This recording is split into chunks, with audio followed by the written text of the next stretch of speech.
Hello, I'm Dow Bartling, and welcome to another Dow's Weekly Digest.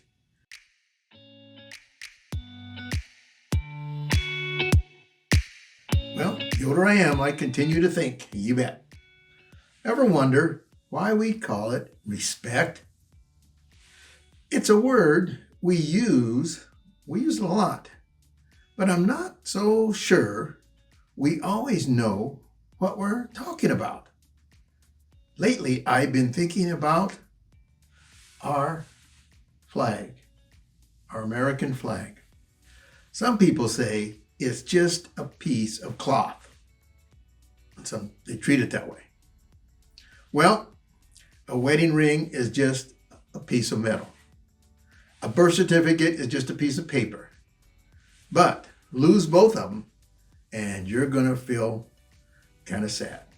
What really kind of gets to me, and I've got to say maybe a pet peeve of mine, is I go to a lot of meetings and a lot of conventions. And I try to get there early, and I look at the front stage, and I look at the podium, and I see the American flag sitting there and looking important. But it's on the wrong side. The flag code says the flag should always be on the speaker's right. It's a simple rule. But it doesn't seem we seem to follow it. The host, or whoever's putting it on, the hotel, they get things set up, they do it in a hurry, and they don't get it right. I say, remember this. The speaker's always right. In respect and honor of the American flag should be on the speaker's right. I sometimes will walk into that room and it's not correct, and I will take some steps to get it corrected. As I said, it's a pet peeve of mine. And while we're at it, have you ever noticed how people treat our flag like a pair of pajamas? The code says you shouldn't use it as wearing apparel. And for heaven's sake, don't let it touch the ground. It's not a rug. It's not a towel. It's our American flag. I read a story recently about a kid named Bob Heft. Now, this story took place back in 1958. He was a junior at Lancaster High School in Ohio. His teacher, Stanley Pratt, told him and the class to make whatever they wanted for this project, and then come and bring it to school and talk about it. Now, most made maybe a clay bowl or maybe a birdhouse, something that's not going to fall apart in a week. But Bob, he saw on the news that Alaska and Hawaii was about to join the Union to be part of the United States. So he decided to redesign American flag with 50 stars. Now, he spent over 12 hours cutting out stars and rearranging them and sewing them onto his parents' 48-star flag. He arranged them in 5 rows of 6 and 4 rows of 5. And you know what?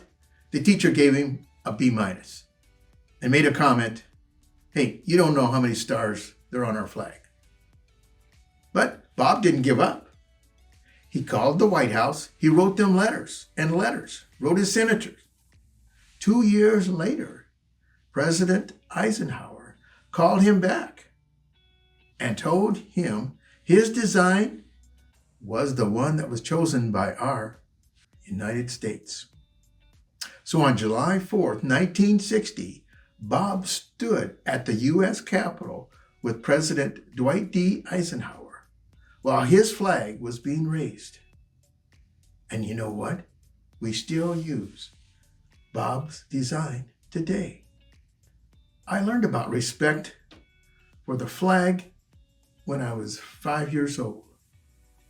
That's when they taught me how to fold the flag and how to retire it properly.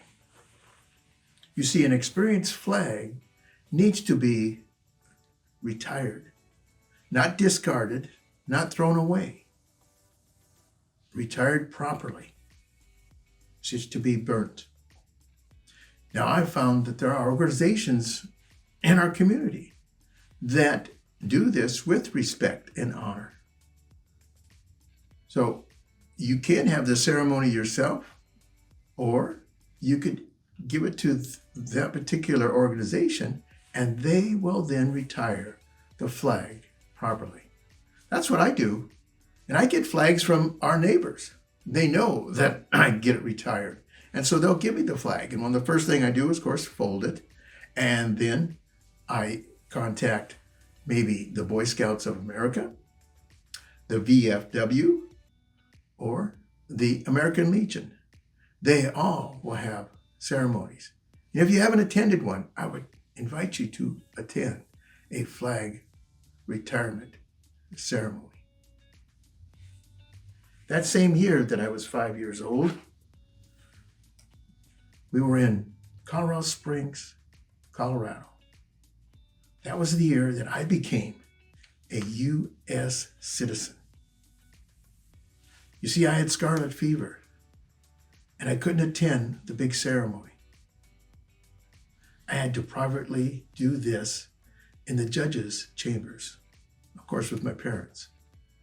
I missed out on that joy of standing there with a room full of people and becoming Americans all at once. That's why it's on my bucket list. I want to go to Mount Rushmore on Flag Day and watch a naturalization ceremony. You know, the government actually tells people coming to be American citizens to become naturalized citizens at this special ceremony. They tell them how to dress. They say, no jeans. Come dressed properly. You know, I like that too. Some things are important enough that you ought to put on a decent pair of pants and clothes. It shows that you care. It shows you have, respect and honor. Now, don't get me started on how we dress at airports nowadays, or even our own churches. Even when we're serving at the altar, some of the dress. Now we've got Memorial Day coming up just around the corner. You know, there's a specific way to handle the flag then. You put it at half staff. Now, if it's on a pole, you go up and then you come down, and that's how you get to half staff. It remains at half staff until noon, and then you raise it to the top for the rest of the day. It's a way of honoring the fallen before we honor the living nation. Half staff for half of the day. Now, it's not hard to follow the rules. It just takes a little time to learn them. And you know, if a kid with a B- can change the flag of the whole country, the rest of us can probably manage to put it on the right side of the podium. And blessed are they, those U.S. citizens, that ease the pain of misfortune, for they shall be called insurance agents.